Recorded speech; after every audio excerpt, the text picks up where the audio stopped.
4월 21일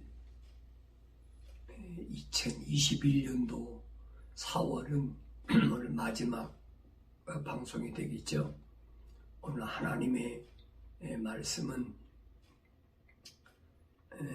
사도행전 2장 37절 받들어 봉독합니다. 그들이 이 말을 듣고 마음에 찔림을 받아 베드로와 다른 사도들에게 말하기를, 형제 여러분, 우리가 어찌하여야 하리까 하니, 베드로가 그들에게 답변하기를, 회개하라. 그리고 죄들을 사함받은 것으로 인하여 너희 각자는 예수 그리스도의 이름으로 침례를 받으라.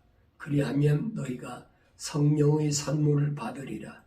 이 약속은 너희와 너희 자녀에게 한 것이며, 또한 먼 곳에 있는 모든 사람, 즉 우리 하나님께서 부르실 모든 사람에게 하신 것이라고 하더라.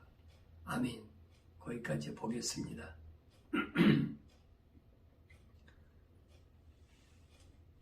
우리가 사도행전 7장, 8장, 9장을 자세히 읽어보면 부활하신 예수님을 만나기 이전에 사울과 부활하신 예수님을 만나기 이후에 바울과의 어떤 차이가 있나 하는 것을 우리가 알 수 있습니다. 성경을 우리가 잘못 알면 시대적으로 큰 문제를 일으킨다는 것을 우리는 우리 역사에서 너무나 잘 알고 있습니다. 사울이 바울이 된 전환점, 늘 말씀드리지만은 부활하신 예수님을 만나기 전에는 절대 될 수가 없다는 겁니다. 아무리 당시에 최고의 그 가르침을 주는 가말리엘이라는 교법사 밑에서 공부했어도 바울은 솔직히 말하잖아요. 내가 가말리엘 교법사 밑에서 공부했던 난데도 부활하신 예수를 만나기 전에는 내가 몰랐다는 거예요. 올바로 깨닫지 못했다는 겁니다. 그 왜 그랬느냐는 거. 왜? 예수님 오시기 전에, 그러니까 BC 606년 되죠. 2606년 5년 그때 유대인들이 바벨론의 느부갓네살에게 포로로 잡혀가가지고 20년 동안 3번 침공을 받아가지고 바벨론을 포로 잡혀가가지고 엄청난 고난의 역사가 시작됩니다. 그 원인은 한 가지, 하나님의 약속을 믿지 않고 하나님의 명령에 불순종한 겁니다. 다윗이 그렇게 솔로몬에게 말하잖아요. 하나님의 약속을 믿고 하나님의 명령에 순종해라. 그게 거룩한 것이다. 그러면 하나님께서 나에게 약속하시기를 다윗의 내 왕권이 영원히 보존되리라.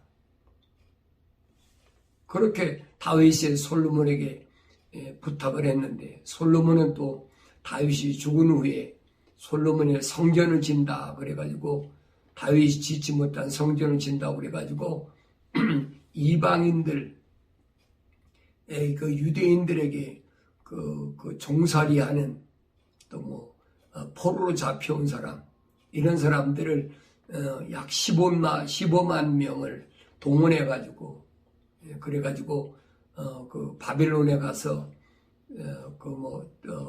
백향목을 벌목을 하고, 또 돌 다듬는 사람들도 몇만이고, 그래서 이방인들을 중심으로 해서 솔로몬이 성전을 지었어요. 그러니까 우리 성막론을 상고하면서 잘 유심히 보아야 될 것은, 성막은 원래가 신의 산에서 하나님께서 천사를 통해서 바울이 그러잖아요. 중보자께서 천사를 통해서 제정하신 두 가지, 첫째는 계명과 두 번째는 성막이라는 말. 근데 거기서 시내산에서 받은 성막을 칠 때는 하나님의 명령대로 거룩한 사람들을 모아가지고 그렇게 성막을 지었는데, 솔로몬이 성전을 칠 때는 이건 이방인들을 동원해가지고 거룩하고는 거리가 먼 그런 성막을 지었단 말이에요. 이 솔로몬이 성막을 지어놓고도 하나님께 뭐라고 하냐? 하늘의 하늘들이라도 하나님이 거하시는 거처가 어떻게 되겠느냐? 내가 그 큰 하나님이 어떻게 내가 지은 아무리 화려하고 아름답게 지었다 하더라도 이 작은 이곳에 거하실 수 있겠느냐? 그러면서 이 성전에서 기도할 때에 그걸 구합니다. 이 성전에서 기도할 때 하나님께서 들으시고 우리를 보호해달라. 우리를 포로됐을 때도 해방시켜주고, 또 무슨 전염병이 왔을 때도, 또 농사질 때 어떤 병충이 왔을 때도 이곳에서 기도하면 응답해달라. 솔로몬이 간절히 그렇게 기도합니다. 솔로몬이 하나님의 성전하고 하나님 성전을 질 때는 7년 동안 졌지요. 그리고 자기 솔로몬 왕궁을 질 때는 13년간 졌어요. 그래서 토탈 20년이 걸렸어요. 어마어마하게 아름답게 그렇게 지장해서 이방인들을 다 동원해가지고 그렇게 져놓고 나서는 선지자를 통해서 하나님께서 뭐라고 말씀하십니까? 다윗에게 약속하신, 너희 아비 다윗에게 약속하신 말씀을 기억하고 언제든지 하나님의 약속을 믿는 데서 돌이키지 말고 하나님의 명령을 절대 순종하고, 뭐 2번씩이나 그렇게 얘기를 하죠. 절대 이방신을 섬기면 안 된다. 근데 뭐 20년 동안 그렇게 쳐놓고 나서 나머지 20년 동안 보면은 예루살렘에서 솔로몬이 세상말로 개판으로 살았어요. 하나님의 성전에다가 갖가지 우상을 만들어 놓고, 그 성경에 열왕기 상하, 역대 상하 보세요. 솔로몬이 어떻게 했나? 왕비가 700이고 후궁이 300이고 1,000명의 이방 여자를 끌어들여가지고 뭐 별의별 다 하잖아요. 나중에는 예루살렘 그 올리브산에다가 이제 바알신, 아세라신, 각종 뭐 코모스신, 벨신상을 다 만들어 놓는 거예요. 이 하나님께서 왜 이방인과 결혼하지 말라고 하셨는가 하면 목적은 한 가지. 하나님을 떠나서 이방신을 섬기는 건 하나님이 절대 불허하시겠다는 거예요. 그러니까 절대 안 된다는 거지. 이 원칙을 우리가 잊어버리면 안 됩니다. 그래서 그 바빌론으로 포로 잡혀갔을 때 유대인들이 이제 어떻게 포로 생활에서 우리가 지혜롭게 살아남을 수 있을까? 그래가지고 하나님의 계명에다가 뭘 집어넣느냐? 소위 말하면 세상의 지혜를 집어넣었어요. 다시 말하면 세상에 철학이라는 걸 집어넣어가지고 만든 것이 뭐냐? 그게 유대인들의 어린아이가 가르치는 미시나이라는 그 책이고, 그 다음에 자라서는 소위 말하면 사춘기 들어서면서부터는 탈무드라는 걸 배우기 시작합니다. 그러니까 미시나이하고 탈무드는 유대인들에게 하나님의 정통적인 말씀이 아니라 계명에다가 그 환경에서 적당히 포로 생활을 하면서도, 이방인에게 포로 생활하면서도 우리가 그냥 하나님이라는 이거 선민의식만 잊어버리지 않으면 된다. 이게 잘못된 생각을 그렇게 만들어 놓은 걸 가지고 언제까지 왔느냐. 예수님 이스라엘의 마지막 그 선지자 말라기까지 왔지요. 그리고 암흑기가 오고 나서 그리고 마지막 선지자 침례 요한이 등장하고 그리고 메시아이신 예수님이 오신 거예요.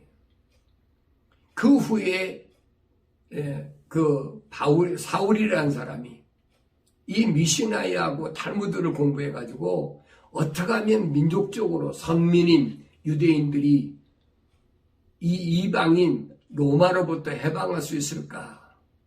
열심히 이 젊은이들이 모여서 이제 요즘 말하면 무슨 그룹을 져가지고 그런 일을 했겠죠. 그래서 그 파가 나뉜 게 뭐냐면 그 사도계파하고 바리새인입니다.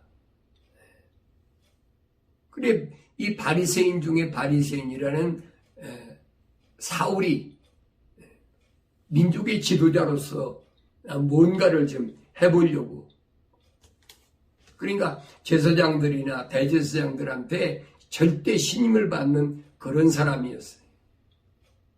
그런데 자기들 생각과는 전혀 다르게 갑자기 메시아 예수가 나타나가지고 3년 동안 유대 전역을 복음 전하면서 많은 사람들이 구름대같이 모이더니까 어리둥절했지요.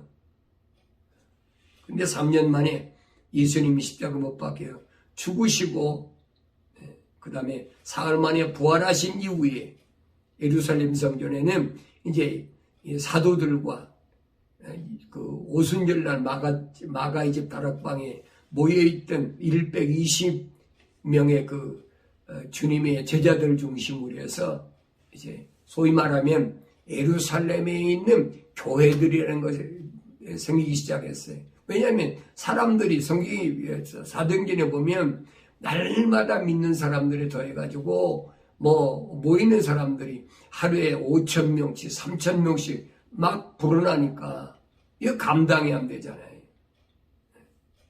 예수님 당시도 얼마나 많은 사람들이 모여들었어요. 이게 예수님이 가신 후에도 마찬가지. 예루살렘에서 이 사도들 통해서 몇 병도 고치고 희한한 기적들이 막 나타나니까 사람들이 막 몰려들기 시작하는 거예요.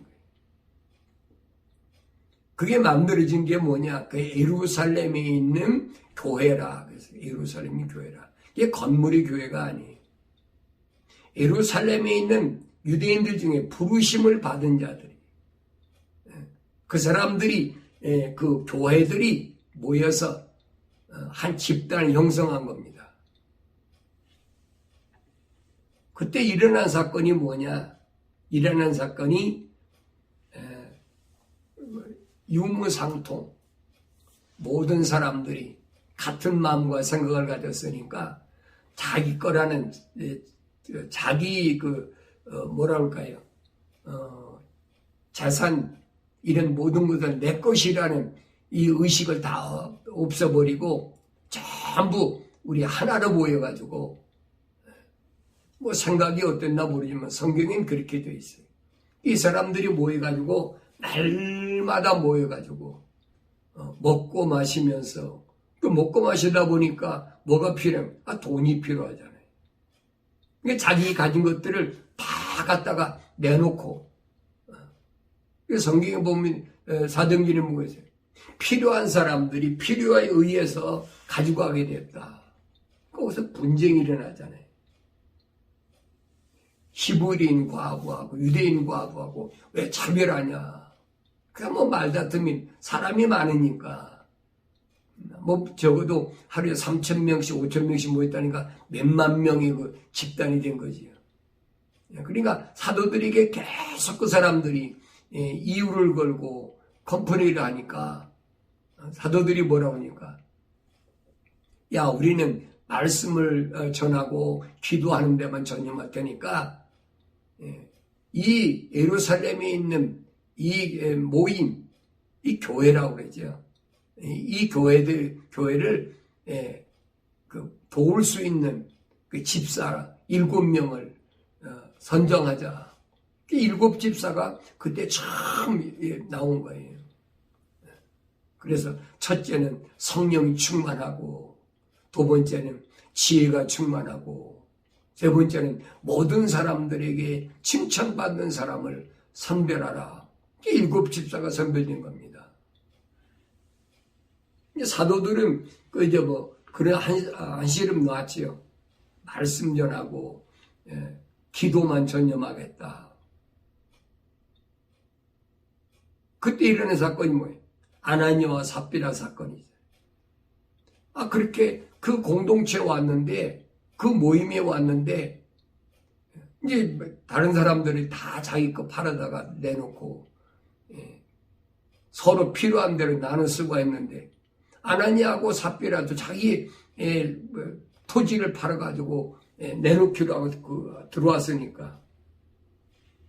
그런데 얼마를 지났는지 모르지만은 그런 생활하면서 자기도 이제 자기 그 약속한 것을 그 토지를 팔아가지고 땅을 팔아가지고 갖다 그 공동체에다 내기로 약속했으니까 토지를 팔고 가만히 보니까 이거 다 또 언젠간 떨어질 텐데 그 사람들이 아무리 많아도 그 사람들이 냈던 그 모든 돈들은 그렇잖아요.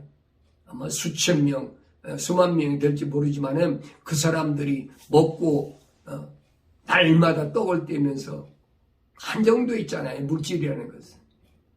이 아나니아 생각에는 아마 그렇게 생각했을지 몰라요. 언젠가는 이 돈이 떨어지면 어떻게 될까? 걱정했겠지요. 그래가지고 아나니아가 얼마를 땅을 팔아가지고 떼가지고 감추고 그리고 베드로한테 가니까 베드로가 뭐라고 그럽니까? 아나니아야, 내가 땅을 팔기 전에는 네 마음대로 할 수 있었는데 땅을 팔고 나니까 네 마음대로 할 수 없더냐? 이게 전부냐? 아나니아가 순간적으로 베드로 앞에 거짓말해버렸어요. 거기 모인 사람들은 성령이 충만해가지고 다 모인 것으로 알고 있는데 이 아나니아는 아니란 말이에요. 아나니아 뿐이겠습니까? 성경이 대표적으로 아나니아 기록됐겠지요. 이 베드로가 뭐라고 그럽니까? 내가 나를 속인 게 아니라 성령을 속였다. 그 말밖에 안 했어요. 내가 나를 속인 게 인간을 속인 것이 아니라 하나님의 거룩한 영을 속였다. 이 아나니아가 즉사해버렸어요. 그리고 얼마 있다가 그 부인이 또한 삽비라가 왔는데 삽비라다 베드로가 물으니까 네 땅 파는 게 전부냐? 부부니까 또 뭐 입을 맞췄겠지요. 그렇게 거짓말하기로. 그러니까 부인 삽비라도 베드로한테 거짓말로 그게 전부입니다. 베드로가 뭐 네 남편을 장사하고 있는 사람들이 너를 장사할 거다. 그 죽어서 즉사해버렸어요. 이 공동체라는 것, 이것이 주님이 가신 후에 사도들에게 주님이 사도행전 1장 8절에서 하신 말씀을 얼마나 잘못 생각했느냐 하는 거예요. 주님이 사도들에게 명령하신 건 뭡니까? 너희는 예루살렘을 떠나지 말라.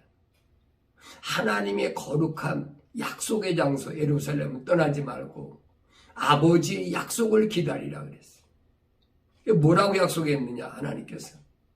몇 날이면 어때요? 성령이 임하시면 그러면 너희가 권능을 받을 테니까 그때는 예루살렘과 유다와 사마리아와 딴 것까지 이르러 내 증인이 되라. 주님이 그렇게 부탁하신 거예요. 그런데 주님이 가신 후에 보니까 사도들이 예수 이름으로 뭐 병도 고치고 뭐하고 나니까 사람들이 몇천 명씩 몇만 명 몰려들으니까 주님이 말씀하신 것은 까맣게 잊어버린 거예요. 여기서 뭔가 우리가 집단을 어떤 형성을 해보자. 그러다 보니까 이런 부작용이 나기 시작한 겁니다. 자, 우리가 이 부분을 어떻게 이해를 해야 돼? 어떻게 깨달아야 되느냐. 유무상통. 내 거 없이 다 나눠 쓰자. 얼마나 좋아요.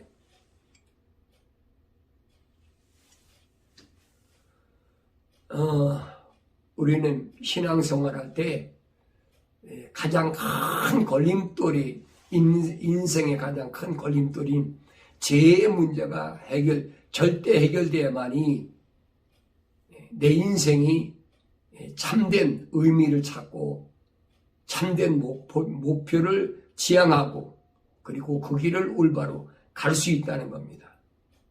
죄의 문제가 가장 큰 문제예요. 주님이 오신 것은, 이 땅에 오신 것은 죄의 문제를 해결하러 오셨지 그까지 뭐 병 고치고 귀신 내쫓고 그러러 오신 것이 아니에요. 왜? 인간의 힘으로는, 피조물의 힘으로는 이 죄 문제를 해결할 수가 없어요. 첫째 아담 에덴의 동산에서 하나님의 약속을 믿지 못하고 하나님의 명령을 불순종한 그 죄의 대가로 이 땅에 내려온 모든 인생들이 가장 큰 문제가 뭐냐? 죄의 문제란 말이에요. 그 죄의 원인을 성경에 기록된 것을 보면 아담은 그것을 하와에게 빌었습니다. 예수님께, 하나님께 그러잖아요. 당신이 만들어준 그 여자가 나에게 선악나무 지식의 과일을 주어서 먹여서 내가 먹어가지고 내가 부끄러움을 알게 됐다. 그 말이 됩니까? 우리가 성경을 자세히 봐야 돼요. 그래서 하나님께서 하와에게 뭐라고 말씀하십니까?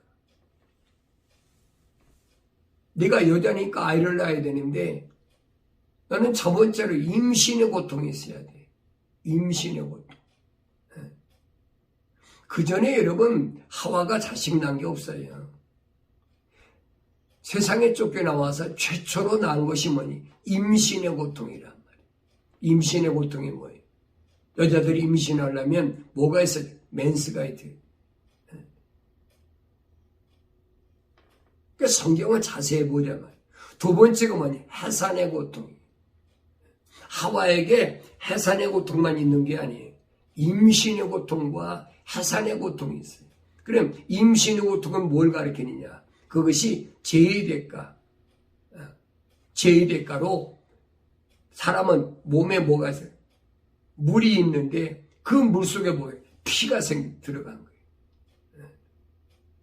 그러니까 인간은 세상에 쫓겨나와가지고 시간과 공간의 구애를 받을 수밖에 없어요.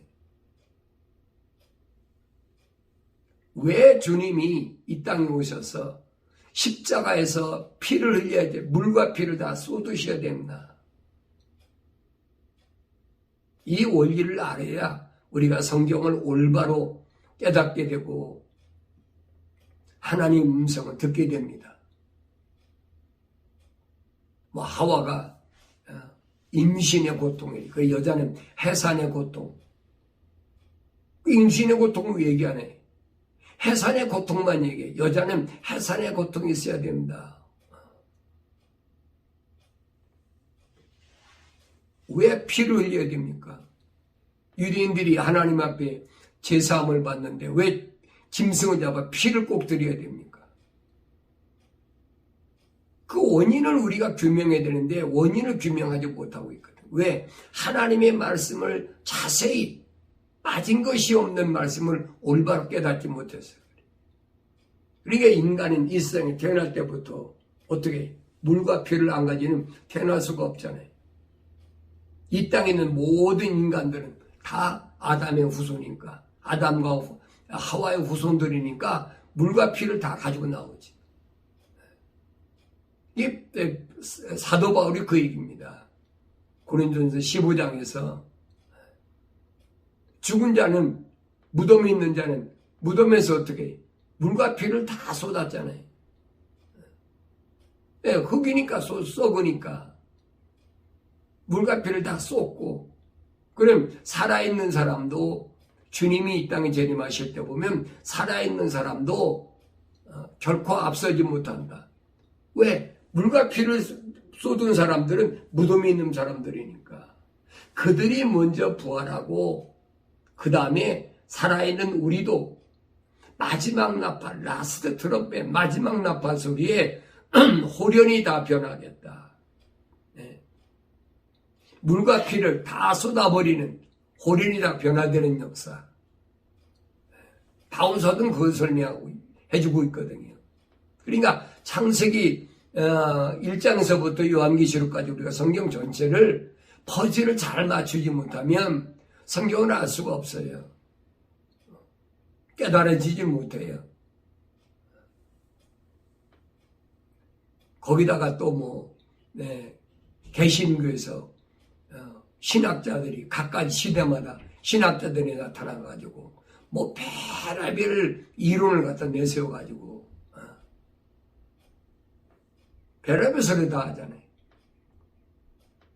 그리고 우리를 거기 어디가 철학 신학의 이론에다가 족쇄를 채워가지고 못 벗어나게 하잖아요. 이게 왜 그럴까 알아야 돼.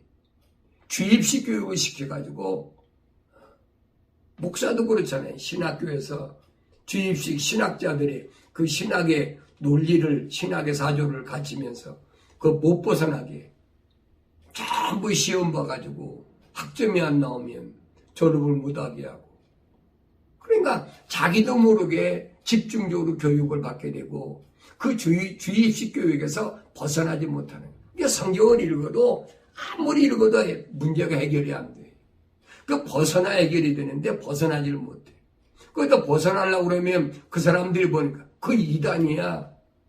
그 별의별 소리 다 하잖아요. 시대만.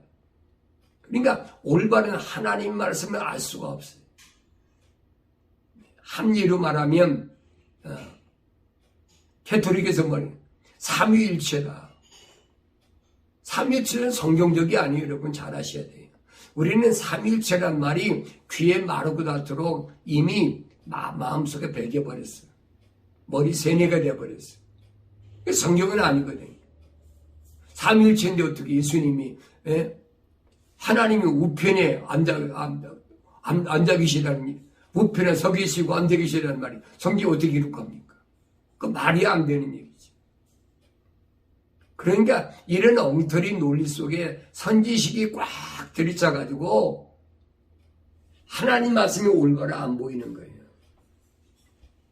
오늘 내가 여러분에게 말씀드리려고 하는 것은 이 초대교회 때의 문제, 그게 뭐냐면 유무상통이라는 거예요. 내 것 없이. 오늘날은 뭐라고 합니까? 진보적인 좌파들이 주장하는 거다. 포퓰리즘이다. 별소리 다 하잖아요. 이게 어디서부터 시작된 나를 우리가 알아야 된단 말이에요. 역사적으로 이걸 알아야 우리가 올바른 길을 갈 수 있는 어떤 기틀을 마련할 수 있다. 여러분, 기독이라는 메시아에는 여러분 똑바로 잘 아셔야 돼요. 대개 보면 뭐랍니까? 좌파는 무신론주의자들이니까 또 공산주의자니까 기독교의 적이다. 여러분 기독교의 적이라고 그러면 세상에서 나누지야지요. 바울이 뭐라고 합니까? 우리의 싸울 것은 혈과 육이 아니라는 거잖아요. 절대 이 땅에 있는 사람들은 적이 될 수가 없어요.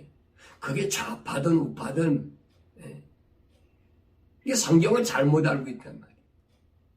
그러니까 잘못 배운 것 때문에 또 잘못된 환경에 살다 보니까 하나님 말씀과는 정반대로 가고 있어요. 공산주의자들은 적이다. 사회주의자들은 적이다. 교회 적이다. 별소리 다 하고 있잖아요. 그건 여러분 로마 캐톨릭이나 아니면 개신교에서 주장하는 거지 하나님 말씀은 아니란 말이에요. 바울이 왜 우리의 싸울 적은 혈과 육이 아니라고 그랬는데 어떻게 적이 있어요? 적이 있을 수가 없는 거지요. 그건 잘못된 거다 하는 것을 우리가 알아야 되는데, 이 성경, 이 초대교회의 이 말씀을 통해서 잘못 시작된 것이 뭐냐? 여러분, 마르틴 루터가 독일 사람인 걸 아시죠? 1517년에 독일의 신부였는데, 이 독일에서 그 보온 대학에 다니던 칼 마르크라는 사람이 있었어요. 우리는 막스라고 그러는데 줄여가지고 원이 이름은 칼 마르크스예요. 뭐 이러면 공산당 하면 칼 막스 레닌주의 뭐 이렇게 나가잖아요. 그러니까 이 사람들이 어떻게 이렇게 됐나를 알면 오늘 우리가 하나님 말씀을 상고하는데 큰 힘을 얻게 된다 이 말이에요. 이 칼 마르크라는 사람은 독일에서 그 보온대학에 다닐 때 헤겔이라는 사람을 알게 됩니다. 뭐 공부한 사람들을 알 거예요. 헤겔이라는 사람을 알게 되는데, 이 헤겔이라는 사람 당시에 이제 뭐 종교, 정치, 경제에 대해서 학문적인 어떤 그 그룹 활동을 하던 사람들인데 상당히 진보적인 색채를 띄었던 그런 사람들이, 그러니까 정치하고 경제를 하는데 거기다가 종교를 갖다가 종교적으로, 독일이 마르틴 루터가 종교 개혁을 한다고 나왔으니까 종교가 뭐냐. 그래서 그 칼 마르크스가 뭘 갖다 대입시켰냐면 초대교회 때 보니까 뭐 하루에 3,000명씩 5,000명씩 모여가지고 예루살렘에서 하나의 그 집단 정치화됐다는 거지. 그러면서 거기서 경제생활을 어떻게 했느냐. 네 것 내 것 없이 다 내놓고 서로 공동체 생활하자. 여기에 차가 난 거예요. 이게 무서운 거지요. 하나님 말씀을 잘못 알면은 이 엄청난 역사가 뒤바뀐다는 사실을 알아야 돼요. 오늘날도 마찬가지. 제가 마르크스 레닌주의를 이런 강의하는 거 아니에요. 이 사람들이 정치하고 경제를 그룹을 져서 모임을 가지면서 무엇을 끌어들이네. 소위 말하면 개신교의 경제 정책을 그 종교를 대입시켜 버린 거예요. 이게 얼마나 좋아요. 니 꺼내고 없이 많이 가진 사람, 적게 가진 사람, 뭐 바로 하루에 밥 세 끼 먹는 건 마찬가지니까 좋잖아요. 그래서 유토피아 사상이다. 지상낙원이다. 뭐 이런 이론을 가지고 이 독일의 칼 마르크스가, 그런데 이 사람은 헤겔의 그 모임에, 집단 모임에 있으면 선두주자예요. 선두주자는 말은 소위 말하는 광기가 있는 사람이에요. 극단적인 사람이라. 그러니까 다른 사람들이 뭐 적당히 해야 되는데 이 칼 마르크스가 너무 앞서 나가니까 다 싫어하는 거예요. 나중에 쫓겨나 버렸어요. 이 그룹에서. 독일에서 이 그룹이 쫓겨나가니까 어디로 갑니까? 그 유럽을 전전하는 거지. 뭐 스웨덴도 갔다. 또 프랑스도 갔다. 발을 못 붙이는 거예요. 이 사람이 이론을 들어보면 그럴듯한데 많이 가진 사람과 또 없는 사람과 합쳐가지고 다 공통으로 나눠 쓰자는데 이론이 얼마나 좋습니까? 또 영국에 가서 발 붙이는 영국에 발을 받아줍니까? 그때 영국은 해가 지지 않는 나라, 해양국가, 그래가지고 세계에 있는 모든 섬나라들을 식민지화하고, 근데 그런 나라에 발을 붙일 수가 있어요. 안 받아주는 거예요. 이 유럽의 소위 방랑하게. 그러다 보니까 굉장히 빈곤하게 사는 거예요. 이 칼 마르크스가 심지어는 얼마나 어려웠느냐. 먹을 것이 없어가지고 뭐 어느 국가에다가 뭐 적을 둬야 돼. 적을 둘 수가 없어. 안 받아주니까.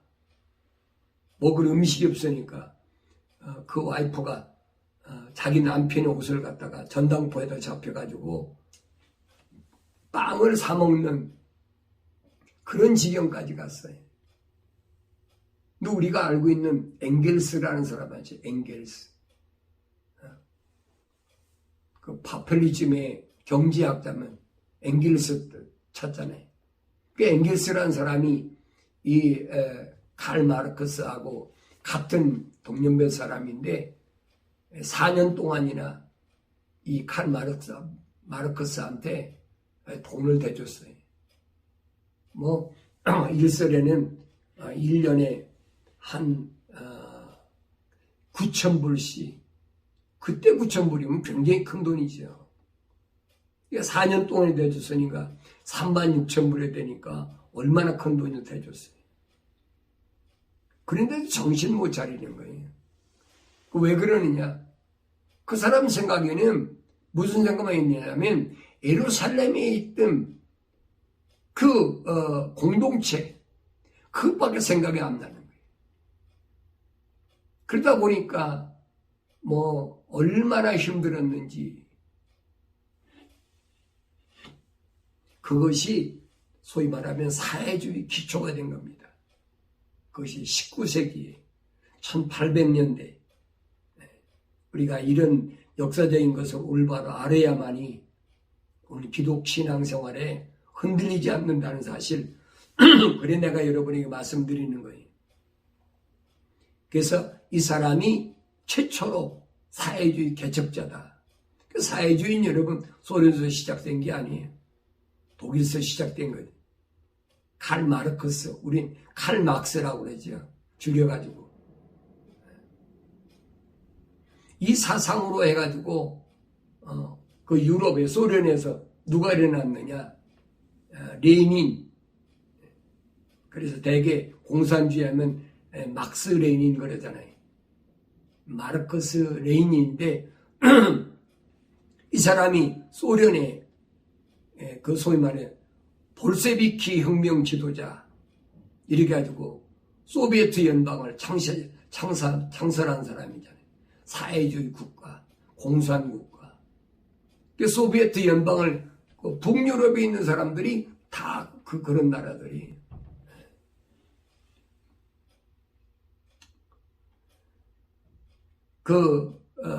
마르크스는 그 종교와 정치에 대한 극단적인 그 소유자였는데, 이런 것을 받아들인 게 누구냐? 그게 바로 소비에트 레닌이라는 사람, 레닌. 근데 사실은 레닌 사람은 레닌 이름이 아니에요. 본래 이름은 블라디미르 일리치 율리아노프, 이름도 길기도 해. 블라디미르 일리치 율리아노프라. 그게 본명이에요. 이 사람이 마르크스가 죽고 난 후에 7년 후에 자기가 마르크스주의다. 그래서 공평해야 된다. 모든 사람들은 평등해야 된다. 이걸 내세워가지고 소련의 소위 말하면 볼세비키 공산당 혁명을 지도했던 사람이다 하는 것은 우리가 뭐 역사적으로 너무나 잘 알고 있잖아요. 그러니까 이런 것들이 원인이 어디서 나왔느냐 하는 걸 우리가 잘 알아야 돼. 그래야만이 흔들리지 않는다는 말이에요. 그래서 이 레닌이라는 사람은 원래 이름이 이렇게 뭐 블라디미르 일리치 율리아노프라고 그랬는데, 이 사람이 1900년도에 20세기에 자기 이름을 바꿨어요. 너무 이름이 기니까 1900 1년인가 뭐 2년인가 레닌이라 그래서 막스 레닌이란 말이 그래 나온 겁니다.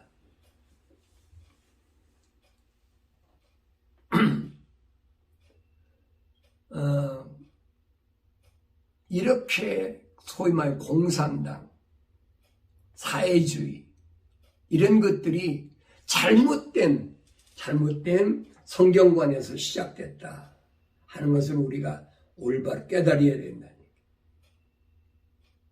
여러분이 그걸 깨닫지 깨달아야 우리가 성경에 나오는 불쌍한 사람 구제하는 거 이런 것을 우리가 올바른 길을 갈 수 있지. 그렇지 않으면 여러분 초대교회 개신교에서 그래. 초대교회 예루살렘에서 있는 사람들이 다 내려가지고 없는 사람들과 같이 서로 나눠 먹고 유무상통한 그때가 유토피아 지상낙원이다 별소리다 하잖아요. 이게 예수님이 말씀하신 명령하신 거하고는 정반대거든요. 예수님 분명히 성령이 임하시면 권능을 받고 예루살렘과 유다와 사마리아와 이 땅 끝까지 이르는데 증인이 되라고 그랬지 니끼리만 모여가지고 맨날 그 짓거리 하라고 안 했거든요.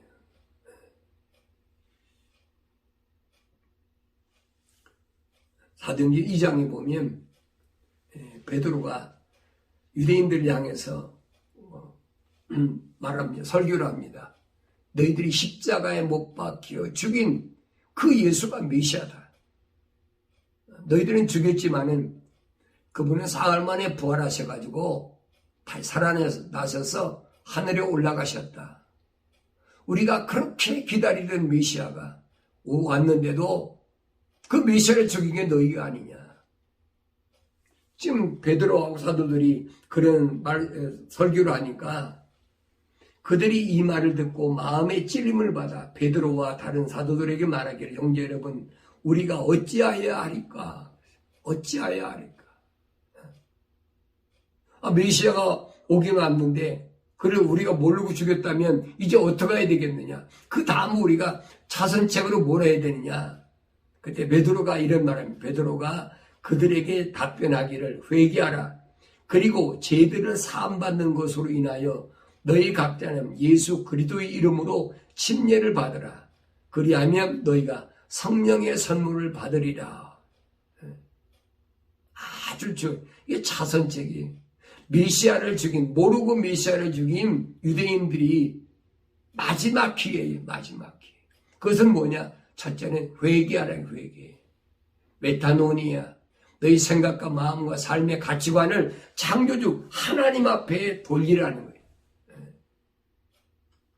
세상의 정치적이나 이런 어떤 돈이나 정치나 경제나 이런 쪽에다가 종교나 이런 쪽에다가 흔들지 말고 창조주 하나님 앞에 네 생각과 마음과 삶의 가치관을 바꾸라는 거예요. 그 회개입니다. 그리고 제사함을 받는다. 인생의 문제, 인간이 해결할 수 없는 죄의 문제를 해결하는 제사함을 받는다. 그 받는 제사함 받았다는 증거로 각자는 예수 그리스도의 이름으로 침례를 받으라.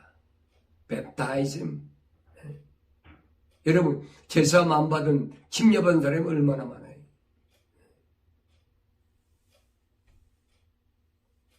아마 내가 단언하는 건 뭐 그렇겠지만은 아마 99%는 가짜로 침례 받을 거예요. 제사함 받고 침례 받은 사람이 몇이나 돼요. 왜 내가 개신교 목사였으니까 알지요. 그리하면 너희가 성령의 선물을 받으리라. 성령의 선물을 받으리라. 성령의 선물이 뭐예요? 은사잖아요. 은사. 근데 회개하지도 않고 성령의 은사를 가지고 막 떠드는 사람들이 얼마나 많아요.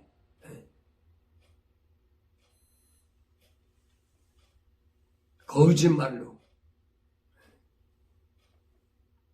그러면서 이 약속은 너희와 너희 자녀에게 한 것이며 그래.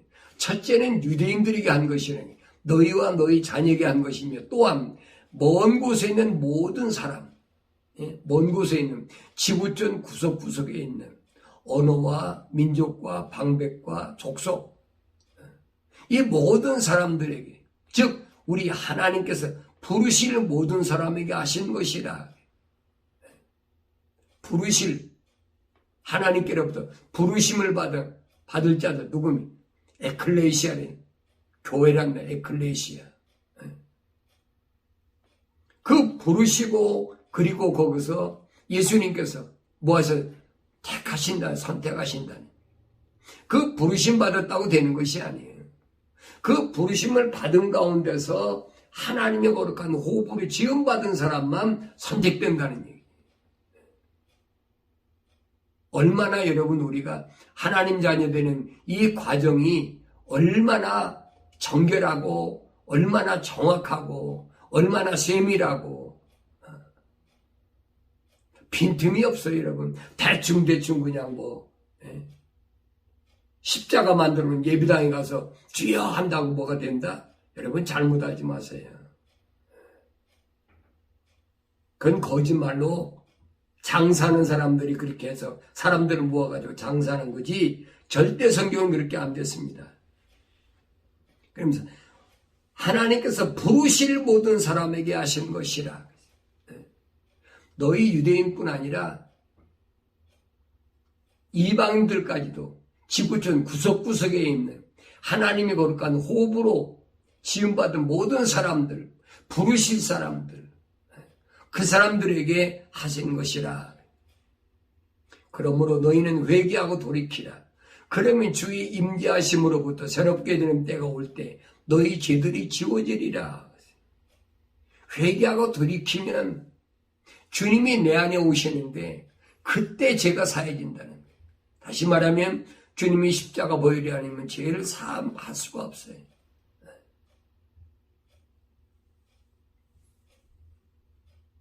그러니까 무엇으로 죄를 사하겠어요? 인간의 가장 큰 문제가 죄의 문제인데 그걸 빙자해가지고 로마 캐토릭에서 뭐합니까?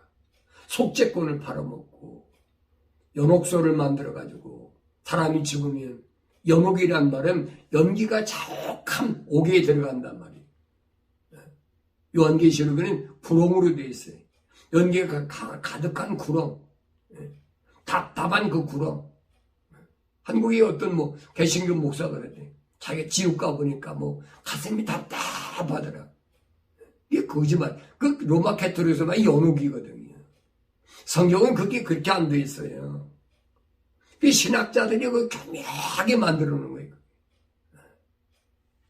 이 연옥소를 만들어 놓고 사람이 죽으면 연옥에 들어가게 되는데 거기서 자기 죄를 위해서 돈을 얼마 내야 된다는 거. 죽은 사람이 돈이 어디 있어요. 그러니까 그 사람이 남겨놓은 재산이라든지 아니면 자녀나 형제나 부모나 이런 사람들이 그 사람 죄에 대해서 돈을 내야 된다는 거예요. 그 속죄권 팔아먹잖아요. 그것 때문에 여러분 그런 엉터리 때문에 1517년에 마틴 루터가 신부인데 독일의 신부인데 유럽에 있는 신부들 영국에는 틴델이나 다 로마 캐토릭 신부들이거든. 이 사람들이 반기를 들고 일어나서 나온 것이 뭐냐? 그게 개신교란 말이에요. 그래놓고도 자기들도 계속 돈벌이하고 있잖아요.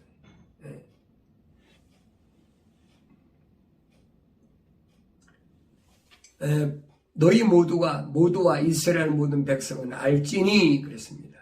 너희 모두와 이스라엘 모든 백성은 알지니 너희가 십자가에 못 박았고 하나님께서 죽은 자들로부터 살리신 나사렛 사람 예수 그리스도의 이름으로 곧 그분으로 인하여 이 사람이 온전해져서 여기 너희 앞에 서기 있느니라. 예수 이름으로 병 고침 받아가지고 너희 앞에 지금 서 있는 사람 똑바로 보란 말이에요. 그러니까 사울이 생각했더니 이 사람들이 이 집단들이 말입니다. 얼마나 눈에 가시 같겠어요. 자기들은 지금 어떻게 해서라도 엘리트들이 모여서 제사장들이나 이 사람들이 모여가지고 그 로마에 대항해서 선민으로서 유대 나라를 회복시키려고 하는데 뭐 엉뚱하게만 나타나가지고 막 이러니까 사울이 눈이 뒤집힐 수밖에 없는 거지. 그러던 차에 사도행전 7장에 보면 그 7 집사 가운데 아까 그랬지 7 집사는 어떠해야 된다고. 첫째는 성령 충만하고, 두 번째는 지혜가 충만하고, 세 번째는 모든 사람이 칭찬받아야 된다. 이 세 가지를 갖춘 사람이 집사 자격이 있는 거예요. 오늘날은 뭐 아무나 예비단에 가면 뭐 얼마 되면 뭐 집사님 아무나 집사님. 그거 아니에요, 여러분. 집사라는 직분이 초대교회 때 보면은 어떻게 사도들이 세웠나 선정 기준이 있어요. 그 7 집사 중에 하나의 스데반 집사가 그렇게 핍박이 심하니까 나가서 그들을 설득하려고 사도행전 7장에 보면 설교를 막 합니다. 아브라함 때서부터 우리 유대인들이 어떻게 세워졌느냐. 아브라함 때 하나님께서 갈대아 우르에서 아브라함을 부르시고 그 다음에 이삭과 야곱과 그 역사적인 것을 지금 설교하는 거예요. 그러면서 어디까지 오네? 메시아까지 왔는데 하나님께서 자기 백성을 사랑하셔서 메시아를 이 땅에 보내셨는데 우리가 그렇게 고대하던 메시아를 보냈는데 그 예수를 십자가 못 박아 너희가 죽였지 않느냐. 근데 그 메시아가 죽은 것으로 끝난 것이 아니라 사흘 만에 부활하셨다. 그 말을 듣고 있는 유대인들이 어떻겠어요?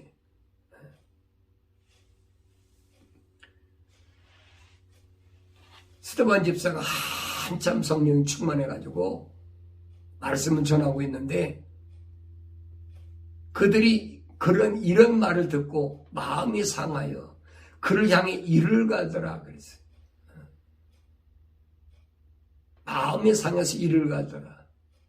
자기들이 그렇게 고대하던 메시아를 자기들 죽였다고 그러니까 여러분 생각해 보세요.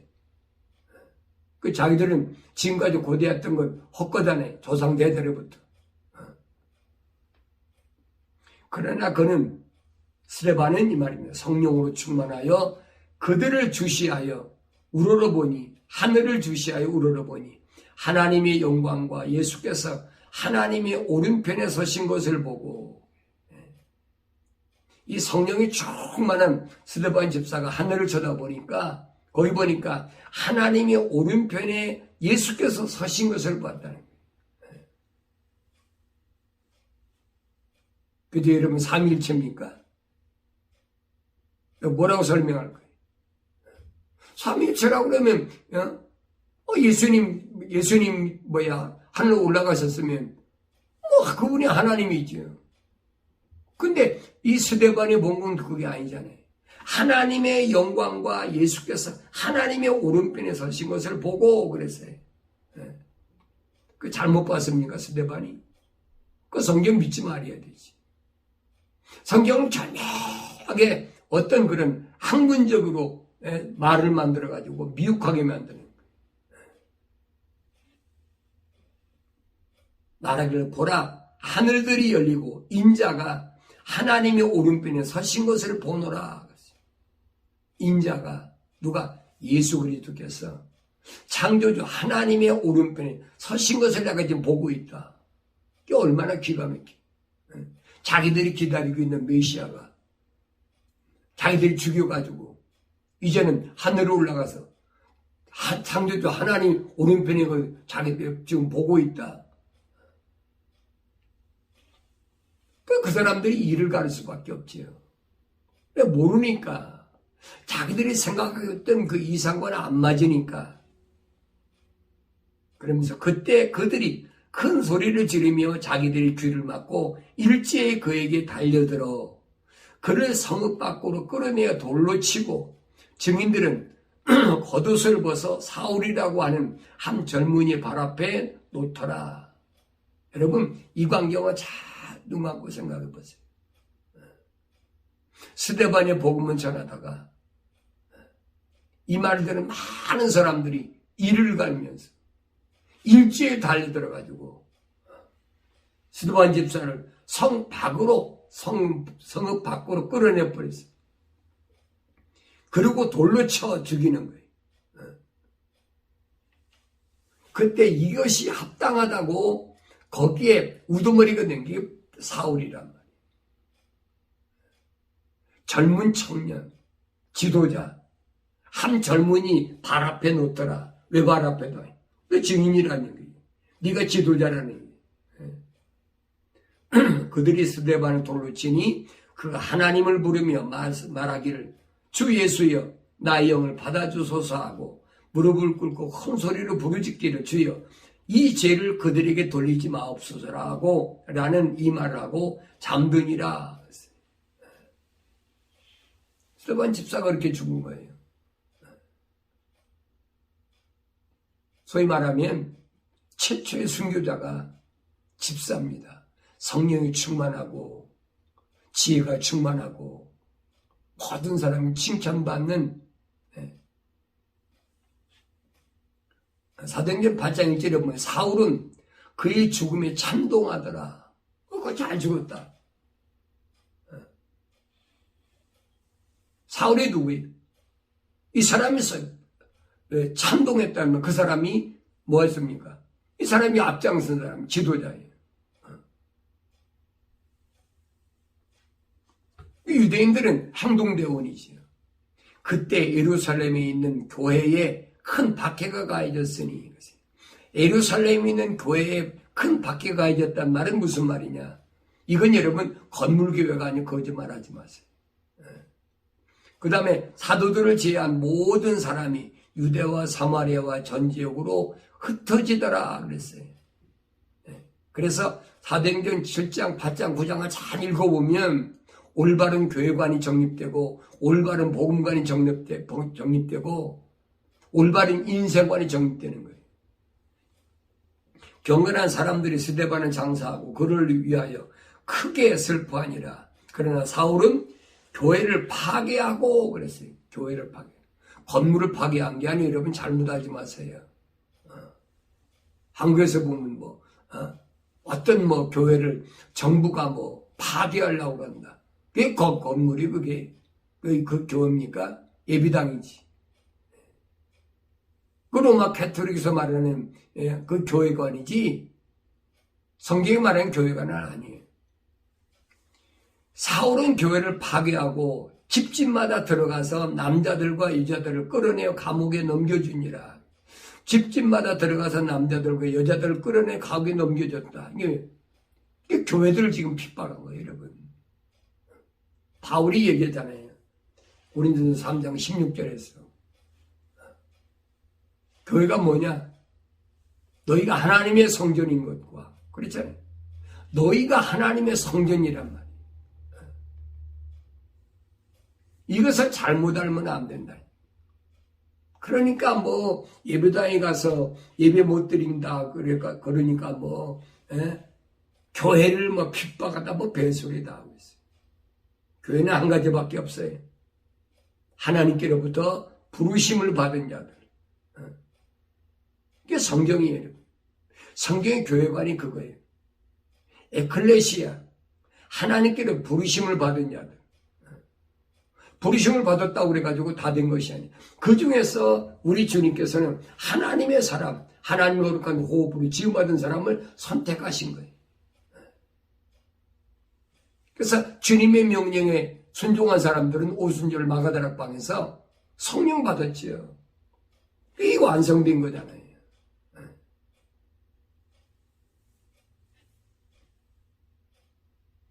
그러므로 널리 흩어진 사람들이 가는 곳마다 말씀을 전하더라.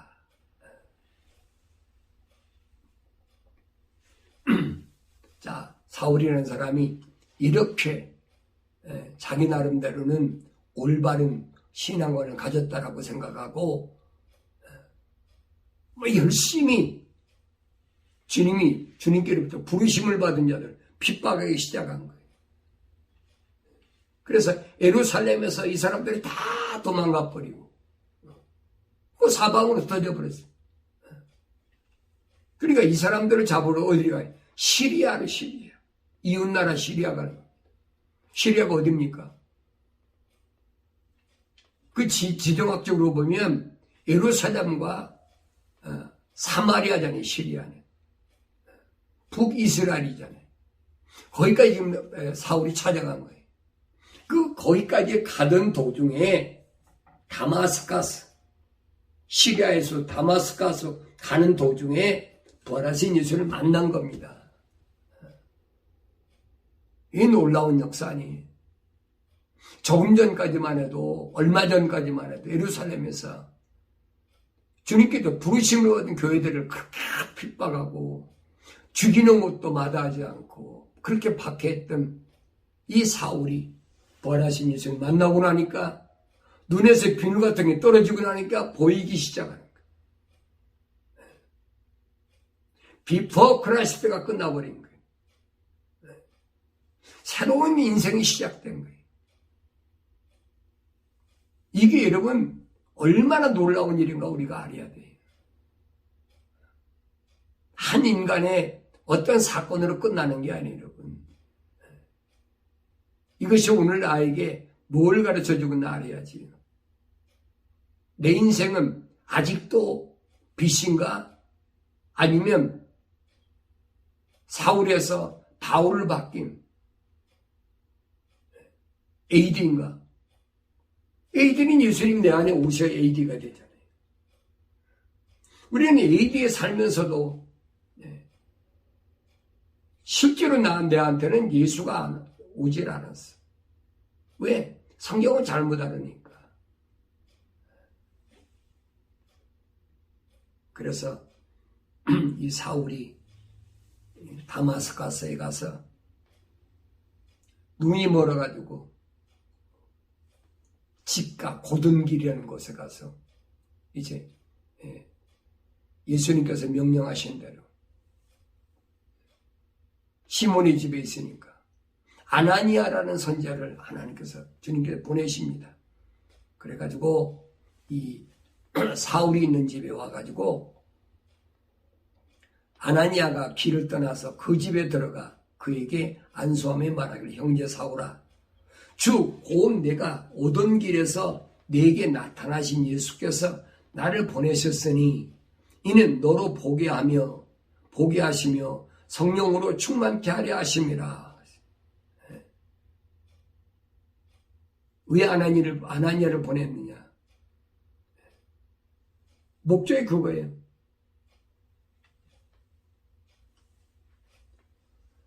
이는 너를 보게 하시며 성령으로 충만케 하려 하심이라. 눈이 안 보이니까 눈을 떠야 될 게 아니에요. 그래서 아나니아가 안수하니까 즉시 그의 눈에서 비늘 같은 것이 떨어지면서 곧 보게 된지라. 그가 일어나서 침례를 받더라. 인생이 바뀐 거예요. BC에서 AD로. 예수님 오시기 전에서 예수님 오신 이후로 예수님 알기 전에서 예수님 안 이후로 그 인생이 이렇게 바뀌는 거예요. 그걸 성경은 우리에게 가르쳐주고 있고 설명하고 있거든요.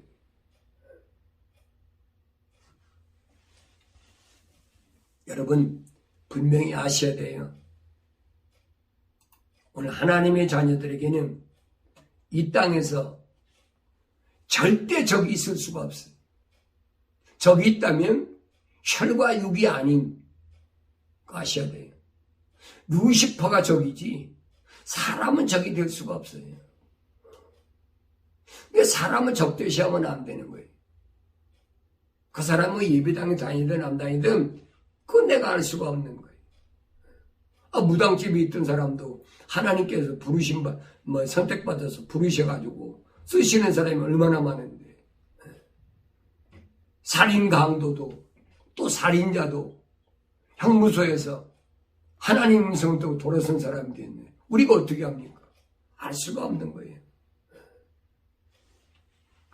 절대 남을 정죄하지 말고 함부로 판단하지 말고.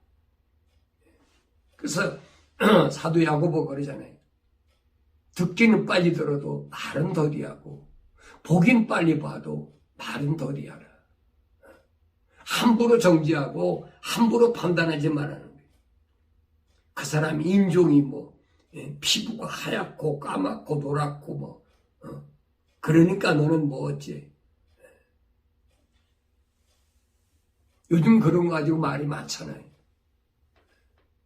그러니까 성경적인 것이 뭐냐 잘 아셔야 돼요. 기독이라는 메시아 사상이 뭔가를 올바로 잘 알아야 돼요. 우리는 사람을 임의로 판단할 수가 없어요. 성경에서 그랬잖아요. 하나님께서도 구약에서도 사람을 외모로 판단하지 말아라. 그 사람이 외모로 어떻게 생겼든 키가 크든 작든 옷을 잘 입었든 못 입었든 좋은 차를 타고 다니든 나쁜 차를 타고 다니든 좋은 집에 살든 허름한 집에 살든 노숙자든 그거 내가 판단하지 말라는 거예요. 불쌍한 사람 있으면 도와줘야지요. 이 잘못된 생각, 이것이 얼마나 내 인생을 다른 길로 이끌어가는지를 여러분 아셔야 됩니다.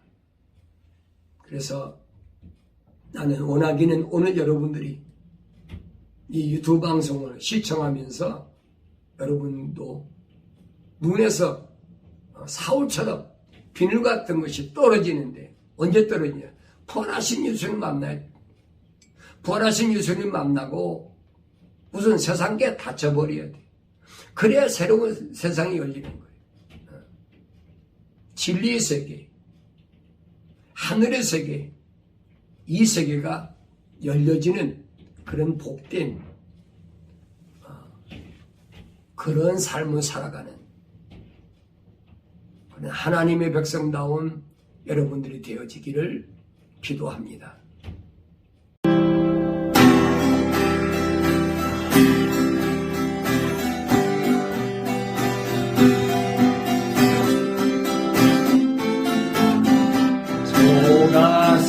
삼간도 나는 만족하네. 값진 재물도 내겐 없지만 앞으로 내가 하늘나라에 가면 수란금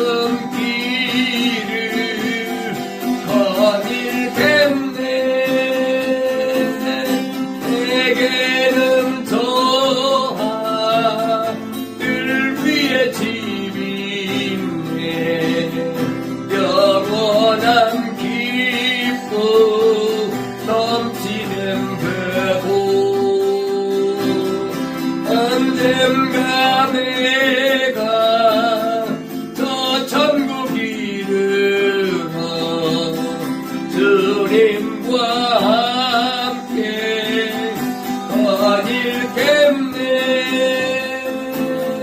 날 가난하다 외롭다 말아요. 전국길 가니 실망 없다네. 이 세상 수고 모두 끝이 난 후에 저 전국 가서 영원 수리 내게는 저 하늘 위에 집이 있네. 영원한 기쁨 넘치